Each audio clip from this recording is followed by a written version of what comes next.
Have you ever wondered what the ancient Celts believed in? What their religious practices were like? This curiosity leads us to the intriguing world of Celtic paganism, the spiritual path of the ancient Celtic people of Europe. The rich tapestry of Celtic paganism is woven from threads of archaeological findings, Greco-Roman accounts, and early Christian literature. These sources provide us with a glimpse into the vibrant, polytheistic world of the ancient Celts, where gods and goddesses walked amongst mortals, and every tree, stone, and river held a spirit of its own. Celtic paganism wasn't a standalone belief system. Instead, it was a part of a larger, intricate network of polytheistic Indo-European religions. This sprawling spiritual landscape was as diverse as the people who practiced it, with religious customs and deities varying across regions and time. Now that we've established what Celtic paganism is, let's delve deeper into its history and beliefs. One of the defining features of any religion is its pantheon. So who were the gods of the ancient Celts?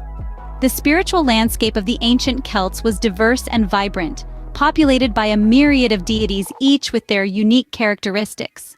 These gods and goddesses varied by region and time, reflecting the rich tapestry of Celtic life and culture.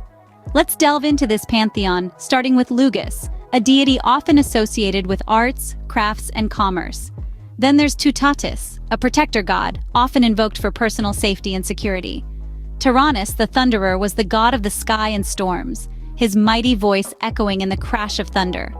The horned god Cernunnos was a symbol of fertility, wealth, and the animal kingdom, embodying the wild and untamed forces of nature. Epona, a goddess with a gentle touch, was the protector of horses, donkeys, and mules. Maponos, the divine youth, was a god of music and dreams, often likened to the Greek god Apollo. Belanos, the shining one, was the sun god, associated with healing and revitalization. Ogmios, a deity of eloquence and persuasion, was often portrayed as an old man, leading his followers with chains attached to their ears, symbolizing the captivating power of eloquence. Lastly, Suchelos, the good striker, was a god of agriculture, forests, and alcoholic drinks. In addition to these individual deities, the Celts revered certain natural formations, like sacred springs. These were often associated with healing deities, offering remedies for various ailments. Furthermore, the concept of triplicity was a common theme in Celtic paganism, reflected in their symbolism and mythic narratives. These deities, each with their unique attributes, made up the pantheon of the ancient Celts. Now, let's turn our attention to the people who facilitated their worship. Every religion has its clergy, and for the ancient Celts, these were the Druids. Druids, the mysterious figures of Celtic paganism, held a significant role as the priests of this ancient religion. Despite the shroud of enigma that surrounds them, it is evident that they were pivotal in the spiritual life of the Celtic peoples. These were not just mere spiritual guides, they were the mediators between the mortal realm and the divine, the ones who breathed life into the worship of the Celtic deities.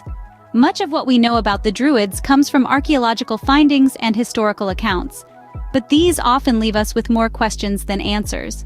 What we do know is that they presided over religious ceremonies, which were usually held in the heart of nature.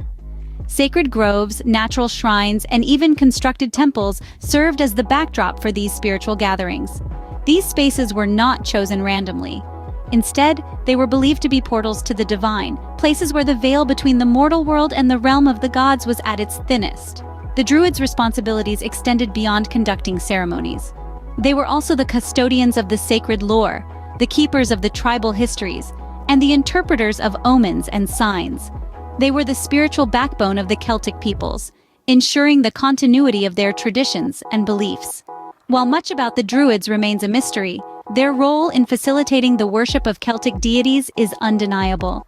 Their influence was so profound that it continues to inspire and intrigue us today, centuries after the last echoes of their chants faded away. Religion often involves rituals and sacrifices, and Celtic paganism was no exception. This ancient belief system was deeply rooted in the natural world, and its practices reflected this connection. Rituals in Celtic paganism were as diverse as the Celtic peoples themselves, but they often involved making votive offerings. These were gifts given to the gods, intended to earn their favor or express gratitude. The Celts would deposit these offerings in water, wetlands, or in specially constructed ritual shafts and wells. This act served as a tangible symbol of their respect for the divine and their acknowledgement of the gods' influence on their lives. Sacrifice was also a significant aspect of Celtic paganism. Evidence suggests that the ancient Celts sacrificed animals as part of their religious practices. These sacrifices may have been conducted during important ceremonies or rites, again as a way to honor the gods and seek their blessings. However, there are also controversial claims of human sacrifice within Celtic paganism. It's important to note that these claims are contentious, and some historians believe they may be nothing more than propaganda spread by the Celts' enemies. The truth remains elusive, adding another layer of mystery to this already enigmatic religion. Through these rituals and sacrifices, the ancient Celts sought to honor their gods and maintain a harmonious relationship with the natural world.